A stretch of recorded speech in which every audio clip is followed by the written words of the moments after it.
za mu gaya ma kanmu gaskiya irin ta gaske da gaske, saboda ko mu so ko mu kiya, da zalunci da tuggu da makirci wallahi babu yadda za a yi a kai labari. Mutane suna ƙurmasata, zamba cikin aminci, tuggu da makirci iri-iri kala-kala.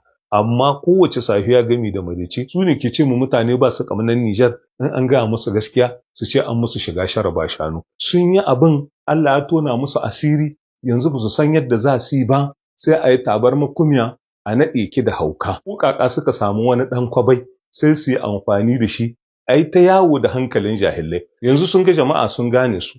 Kaɗa ƙwar'a ga majalisar dokoki ta ƙungiyar tarayyar Turai ta yi sai aka yi amfani da shi. A'a ai son ne ake a kawo ma Nijar hari da dai sauransu. Su kuma daman mutane waɗanda 'yan abin rima a sha kiɗa ne sun samu hanyar da za su cimbilis. Duk wagga taɓawa da kaga suna yi maka, na rantse da hukumcin Ubangiji.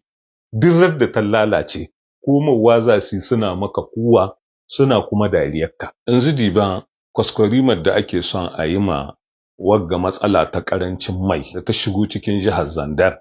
Ana ce a'a saboda man Najeriya ne na hannu da mutane ke sai da yanzu dan babu shi ko kuma dan yayi tsada ko a tarayyar Najeriya, saboda haka nan ne aka samu ƙarancin mai cikin istasiyon daban-daban na jihar Zandar. Wanga abu shine ake cewa bata mutu ba ta balgace. Ina zancen sovereignty retrouvé da ake cewa ƙasar mu ta ishi kanta. A ƙaddara inda babu man tarayyar Najeriya kwata-kwata sam.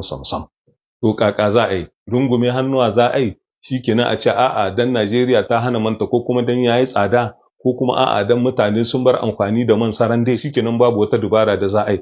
Abin an ce sannu a hankali ya fara gangarawa har ya fara shigowa cikin jihar Maradi. Amma ai mutane suna da masaniyar cewa ana kwasan man mu ana tafiya da shi cikin makwabciya ƙasar mu ta Mali. Alhali in hanci na son majina kare bai samu. Gida bata koshi ba kaka za a yi a baiwa daji. Shi dai maganar da ba a san kowa ya sani. Al'amari na ƙungiya ta CNSP tarayya. Zamba cikin aminci ce ta yawa har tsakankanin su. Dole ne komi ya balka ne. Menene gaskiyar abin da kenan yana faruwa tsakanin su waɗanga sojoji angulu da kan shamuwa kalanzir ya mutum. Da wannan muka zo ƙarshen shi wannan shiri na wannan rana, sai lokaci na gaba idan mai girma ɗaukaka ya yarda.